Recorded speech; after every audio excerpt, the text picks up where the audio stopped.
Hi, I'm Chris from Airwindows, and hey,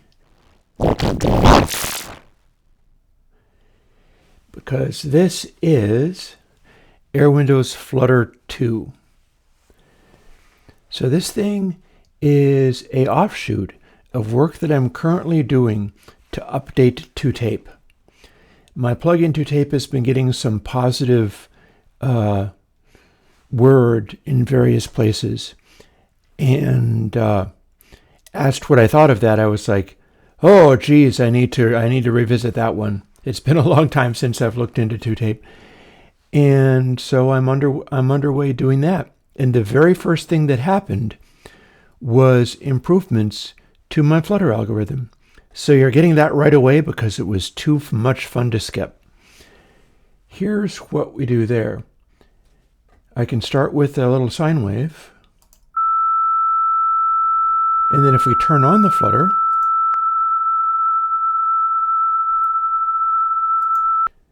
you might notice that's not the most extreme or obvious Flutter. And that's because with this program, the initial stuff in here, the 0.5 settings set to full wet, are not the most aggressive settings you could have. It's fairly chill. Come to think of it, let me scooch my stuff around here a little bit while I'm actually doing a video. I'll do this live while I'm dealing with it because I'm looking for a guitar tone. And I think I have that under new guitar sounds, but I don't actually have it here. That's unfortunate. I feel sad about that. What a shame. You'll have to discover that for yourself. It'll help me keep the video shorter. So, we've got a Flutter, but if we increase the Flutter amount,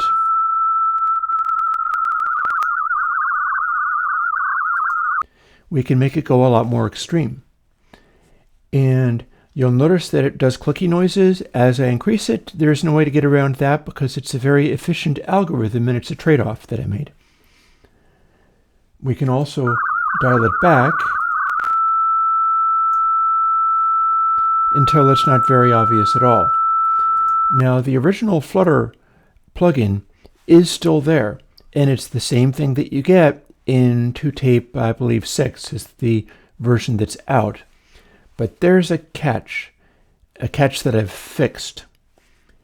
See, with the original one, if you increased the amount of Flutter, it also kind of increased the rate, because the rate sort of it was sitting all on one knob. I guess I didn't want to use two knobs for it at the time. And so you'd have it do this, or you'd dial it back, but when you dialed it back, the speed would slow down too. And the particular kind of waver that it produced wasn't quite the same. While I was looking at this on a live stream, some of my chat jumped in and made suggestions about things to try. And when I tried them, I liked them better. How much better? Well, apparently you can do this now.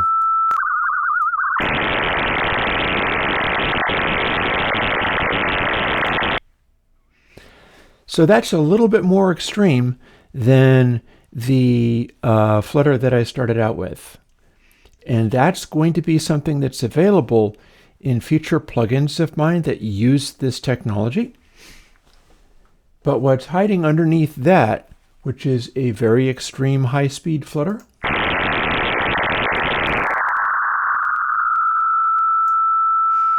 is you can reduce the extremeness of it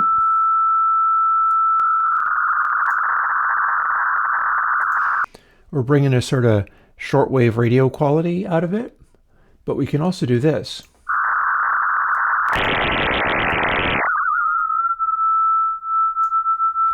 Speed can slow way down now. And what that means when we're doing a dry wet, because this is set up to have individual Flutter on each channel you feed into it, because I'm trying to consider the tape as like a physical object rather than a hypothetical line that can only stretch along one dimension. And that means all kinds of other stuff becomes possible.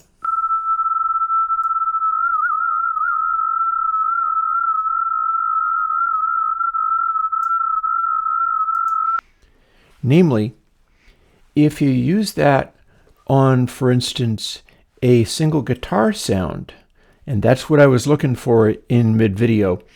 I have it on the laptop I developed all of this on, and I, for some reason, don't have it here, which is deeply frustrating. So you're just going to have to try that for yourself. Try this.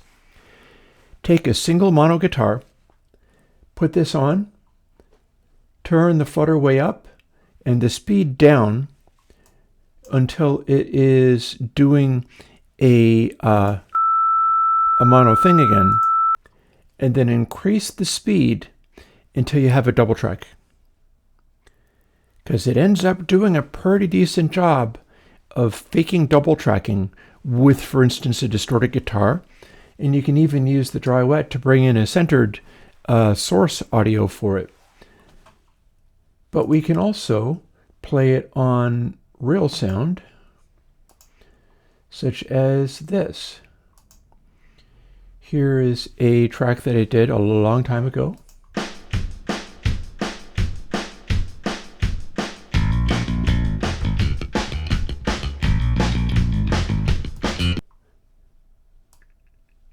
And here's what it sounds like when we throw a little bit of flutter on there.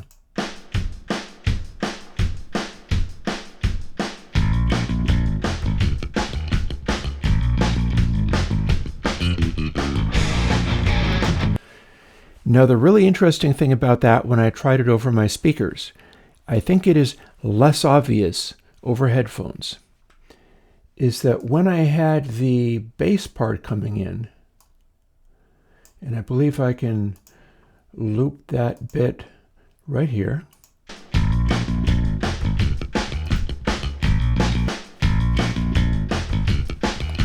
When I hit the on switch, as I'm about to do, and we can also do it with dry wet, all of a sudden, the spatiality of that bass went all funky on me. Let's see if it works for you. Check this out.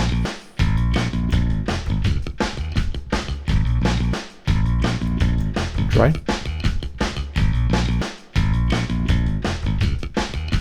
And then over to wet again.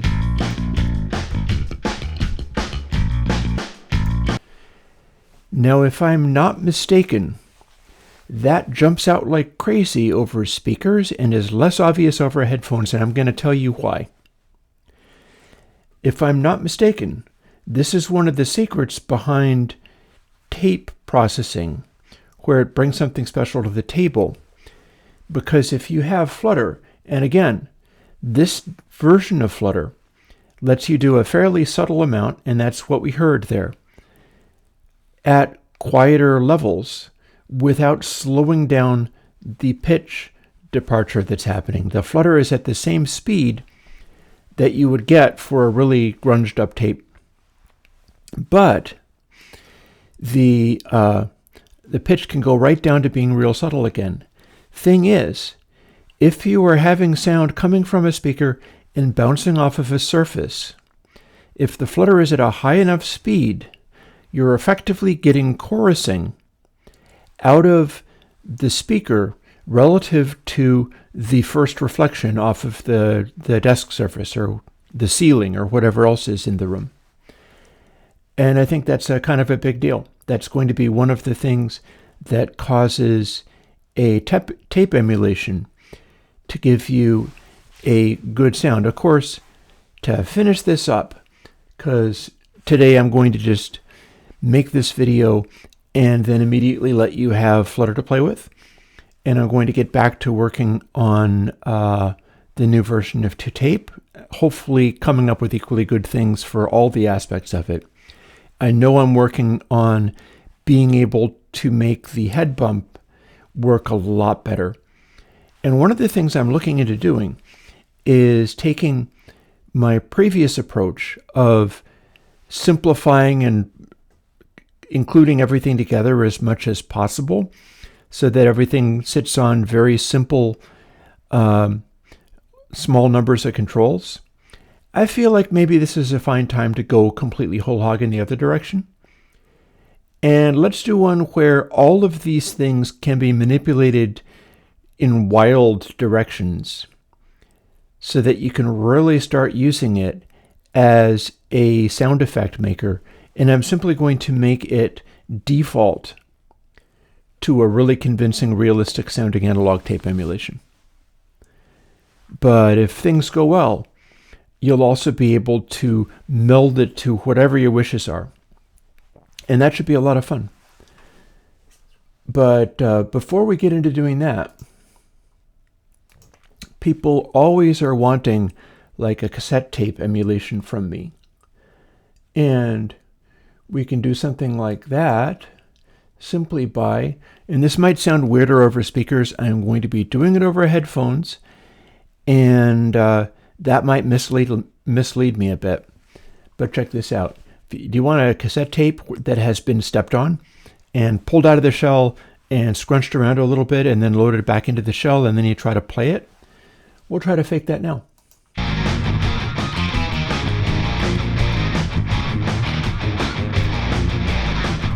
See, is that too slow? I saw something very strange when they were watching boys on the New York Stock Exchange.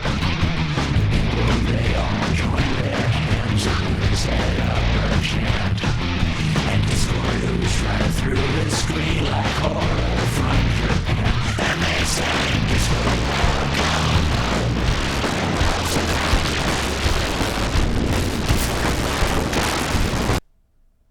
Have fun.